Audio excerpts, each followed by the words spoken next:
Chapter 7. Mia. Tonight was incredible. After I get off the phone, I close my curtains and do a happy jig. This is truly my year of taking control of my life. I'm ready to roll in every bit of dirty talk, new experience, and any other totally in control badass bitch experience I dream up. He doesn't need to know about my shy side, my bashful make do with what I have self, be put down and walk away quietly side. My past turn the cheek persona. He's new to town and doesn't have any of my quiet history shading his view of me. Everything I show him is wholly me. He'll accept everything I give him. I'm practically bouncing off the walls with energy and enthusiasm, but the long-standing downward dog has me wiped out. I quickly take a steamy shower and fall asleep, ready to be woken up with some heat. I imagine the day will start in bed before the sun even rises, and it'll get dark again before we ever leave it. The reality is vastly different. Instead of being woken up by round 2 with Marco, I hear the early afternoon sounds of my garbage truck outside. I squint at the light streaming through my blinds and realize it's sunny already. What time is it? Across my room is the glaring notification of it being afternoon, 12:33. Suddenly, I'm painfully aware of how I'm still alone in my bed. Last night, I made the bold move to invite him over in the morning, but he is not here. Invitation declined. The ache in my shoulders leaves me with a reminder of last night. I can't believe that happened. The most exploratory I've ever been was with a year-long partner where we pulled a spicy date night card suggesting mutual masturbation. I was distracted all throughout our Italian dinner date. Then we finally got in bed. I touched myself while he watched. I'm visual too, you know.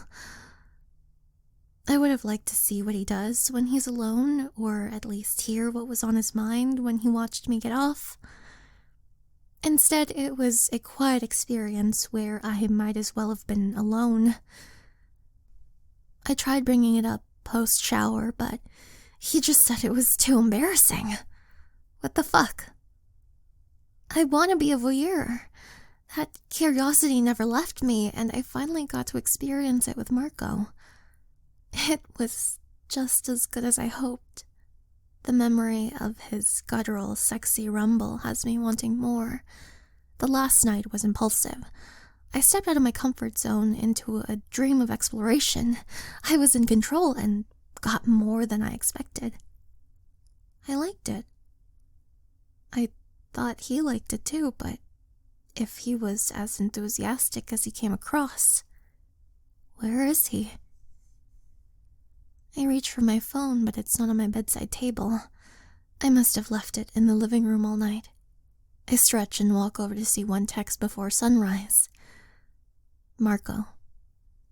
Forgot I had work today. 12 hours on. Sorry I couldn't wake you up.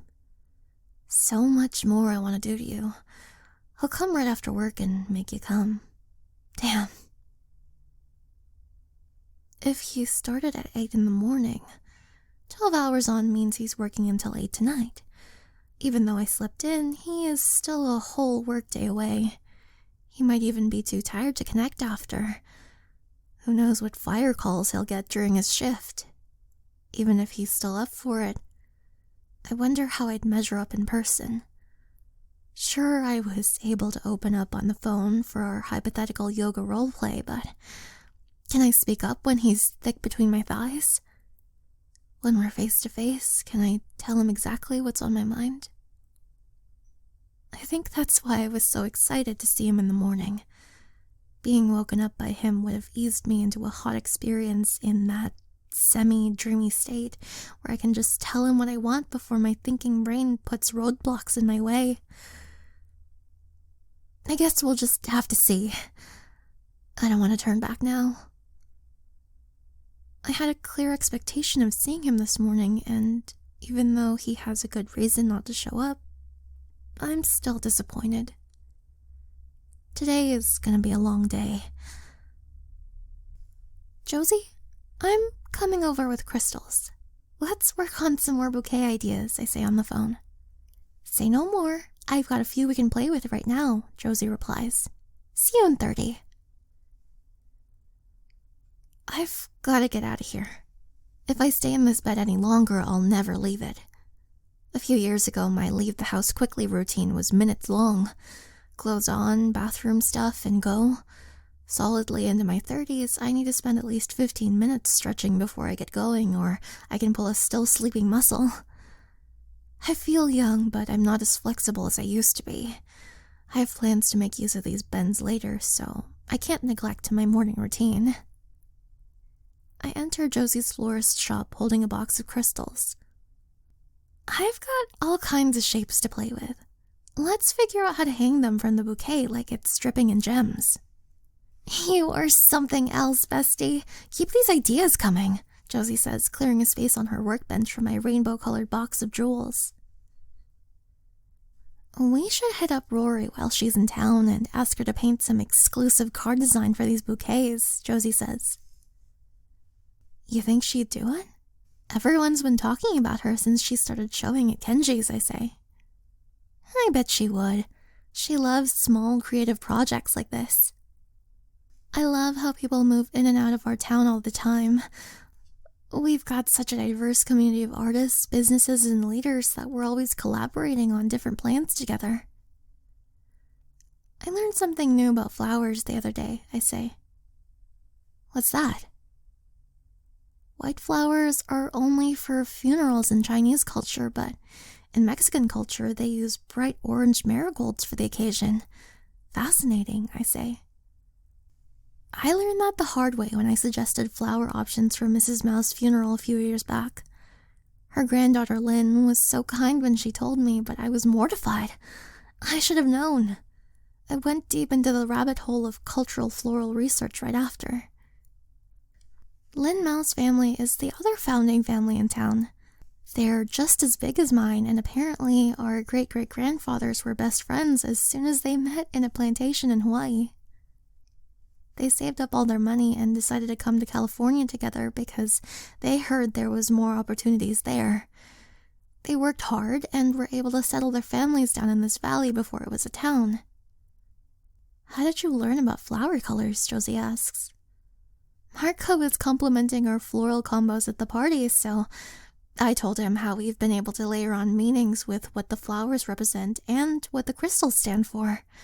Then he told me about the funeral flowers. He totally got it. Josie's quiet, and I look up to see her gazing at me. What? Something's happening between you two. I knew it. I don't say anything, but I smile. Come on, tell me, Josie says, pulling up a stool directly across from me. Okay, this might sound crazy. I love crazy, she says with a big wink.